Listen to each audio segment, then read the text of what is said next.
Olá, pessoal! Estamos aqui para mais uma aula de Química. Hoje nós aprenderemos calcular as constantes de equilíbrio, tá?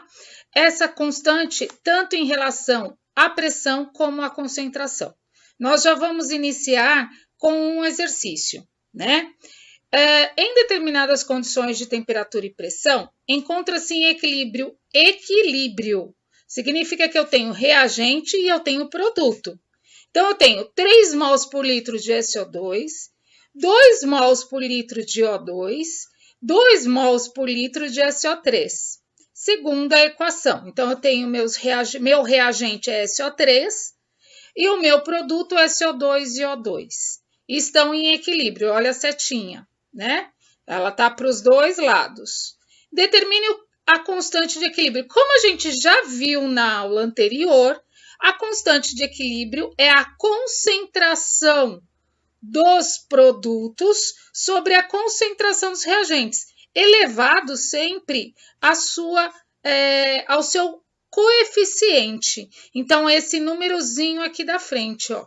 Vamos lá? Então, eu tenho lá, SO2 eu tenho 3, O2 eu tenho 2, SO2 eu tenho 3, O2 eu tenho 2 e SO3 eu tenho 2. O meu produto é SO2 e O2. Então, a concentração de SO2 ao quadrado, que é elevado ao coeficiente, e O2 elevado a 1, senão não preciso pôr, porque aqui meu coeficiente é 1, dividido pelo meu produto, que é SO3 elevado a 2, porque meu coeficiente é 2. É só substituir. SO2 é 3, O2 é 2 e SO3 é 2. 3 ao quadrado, 9. 2 vezes 9, 18, dividido por 4, 4,5. Então, temos o primeiro exercício resolvido, facílimo, que é só pegar os produtos e dividir por reagentes. Não pode esquecer que ele sempre vai estar elevado ao coeficiente dele. Outro exercício. Foi aquecido a 250 graus Celsius um recipiente com 12 litros, importante, contendo certa quantidade de PCl5. Sabe-se que, no equilíbrio, o recipiente contém 0,21 mol, não é mol por litro, então não é concentração, é só a quantidade de matéria, de mol. Então, 0,21 mol de PCl5, 0,32 mols de PCl3 e 0,32 mols de Cl2. A constante de equilíbrio para a dissociação térmica de PCl5 em mol por litro é. Então, a primeira coisa é calcular as concentrações de cada substância, certo? Então, concentração é o número de mols, concentração por mol, né? É mol dividido pelo volume, que é 12 litros. Então, como que vai ficar isso? Olha lá. Primeiro, a equação é PCl5 formando PCl3Cl2. Por quê? Vamos voltar lá? Olha lá. Para a dissociação térmica do PCl5. Então, ele se dissocia, ele se transforma em PCl3 e Cl2. Sabe-se que o volume 12 litros, então PCl5 é 0,21 dividido por 12, dá 0,0175. PCl3 é 0,32 dividido por 12, dá 0,027. E de Cl2, 0,32 também dividido por 12 litros, que dá 0,027 também, mol por litro. Agora, calculando a concentração, produto sobre reagente. Então, aqui, primeiro que a reação está balanceada. Então, eu tenho 1P, 5 Cl's do lado de cá e 3 com mais 2, 5. Então, os coeficientes na frente é 1. Então, aqui, PCl3 vezes concentração de Cl2, que é o produto, que são os produtos, dividido pelo reagente, que é PCl5. Colocando isso nos valores que nós encontramos anteriormente das concentrações, nós teremos o cálculo de 0,042. Correto? Próximo. Analise o diagrama a seguir, que mostra as variações de concentração em mol por litro de NO2 e de N2O4 até atingir um equilíbrio.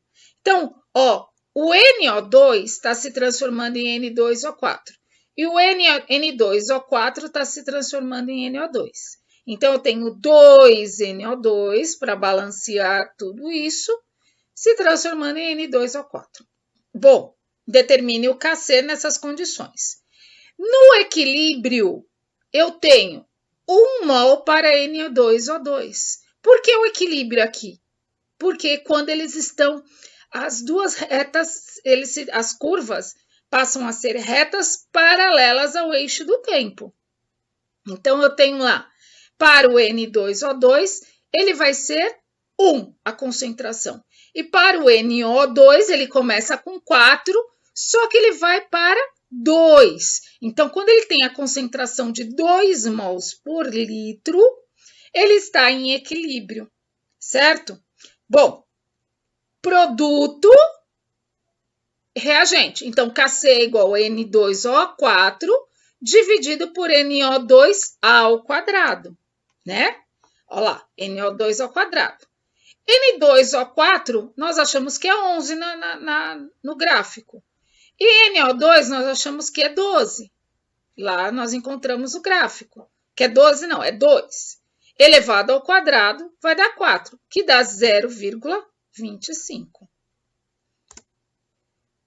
Dada a tabela, determine a constante de equilíbrio.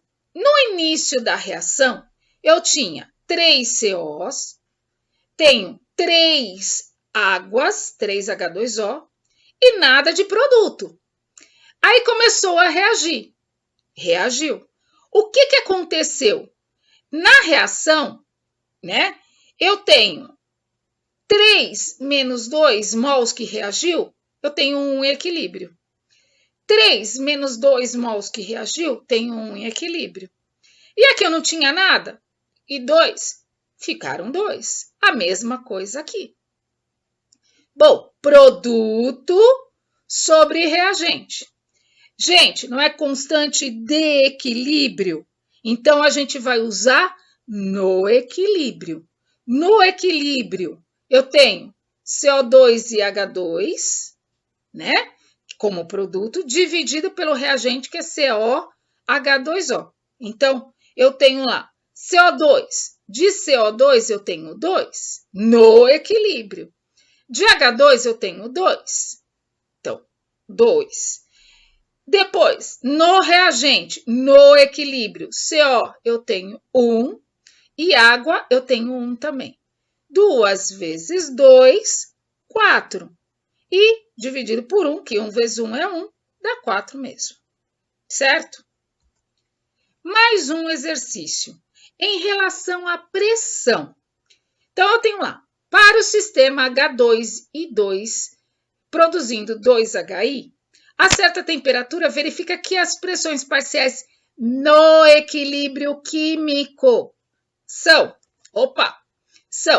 pressão H2 de 0,5 atm, de I2 0,4 e de HI 0,6, certo?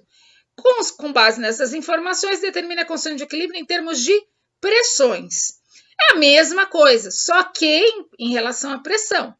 Produto é HI, então a pressão de HI ao quadrado. Por que ao quadrado?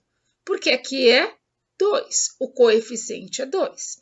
Dividido pela pressão dos reagentes, que é H2 e I2. Então, lá, pressão de H2, pressão de I2. Pressão de HI, 0,6 ao quadrado. Pressão de H2, 0,5, tá aqui. Pressão de I2, 0,4. Fazendo este cálculo, nós chegamos a valor de 1,8. Ok? Eu espero que vocês tenham entendido, que vocês tenham gostado da aula. E se gostou, deixa seu like, tá? E não deixe de se inscrever no canal para receber as nossas aulas. Até mais!